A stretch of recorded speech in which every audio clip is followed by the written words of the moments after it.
Good morning and welcome to Monday Ministry Moments. Today, I'll be briefly discussing relationships. Now, this is a huge topic and completely impossible to cover in a few short minutes. But what I want to share with you is something that I've learned as it relates to my own relationships, or more specifically, my difficulty in establishing relationships. Hello, I'm glad you can join us. If I haven't met you, my name is Johnda Buck, and I work with the Motherless Daughters Ministry as a facilitator, and I serve on the board as a board member. To share with you what seems to be my inability to maintain relationships, I need to back up and share part of my mother-loss story with you. My mama was diagnosed with cancer when I was 6 years old, and not to give away my age, but this was in the 70s. And cancer was not common for most people outside of a clinical setting. As a matter of fact, when my daddy told my brother and me that my mom had cancer, I remember asking him if it was contagious. I had just gotten over a horrible bout of strep throat, and I was very concerned about that. My 6-year-old brain couldn't figure it out. I just couldn't wrap my mind around it. All I knew was that my mama wasn't feeling well. There had been lots of trips to the doctors and the hospital, and now she was really sad and that she was at home in bed, and she was also in a lot of pain. So I took it upon myself at age 6 to become her official caregiver because I had decided that I was going to love the cancer right out of her, and that I knew that I could do it. I was tough, I was independent, I was a strong-willed 6-year-old, and the cancer would just go away, much like my strep throat had. When I was 7, I remember changing her feeding tube for the first time. And there were countless times thereafter, along with taking care of her wounds, bathing her, feeding her, even administering her medication, learning how to take her blood pressure. What I recognized, of course, as I got older was the child aspect that I never really had. There were many other things that I should have been doing between the ages of 6 and 12. However, that was where I chose to spend my time.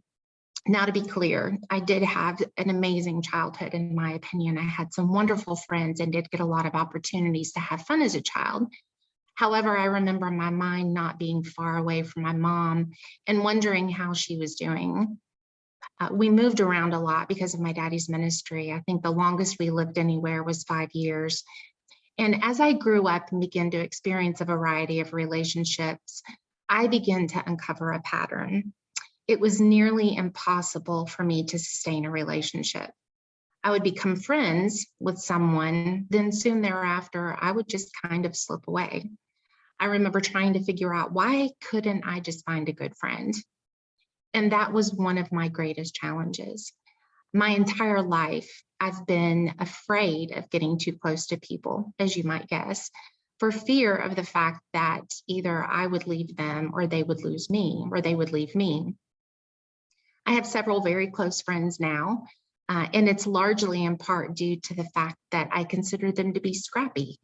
They will claw their way back into my life, and I'm so grateful for them. Something else that I learned is that despite how much I didn't want to believe this, my mother was emotionally absent during my childhood.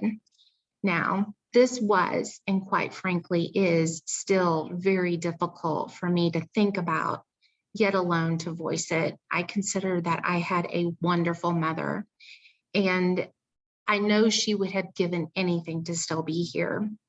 Even though the emotional absence wasn't of her own choosing, it was still there nonetheless. After my mom died, my dad remarried, and I found myself being co-parented with someone, or co-parented by someone with very strong narcissistic tendencies. And once again, that emotional absence continued.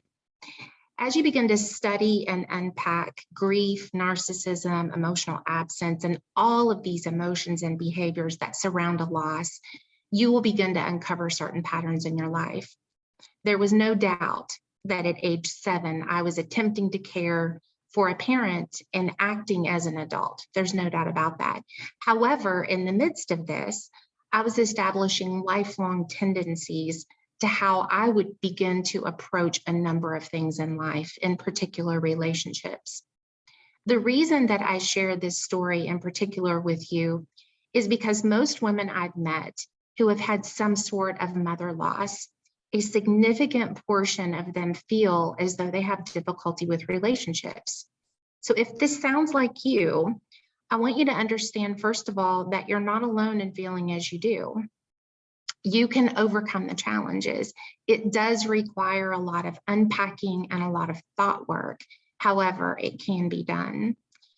One of the many things that I love about this ministry is that we offer a variety of tools and resources and classes to support you wherever you are on your journey.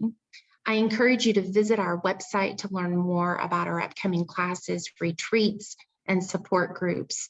I really want to thank you for your time today.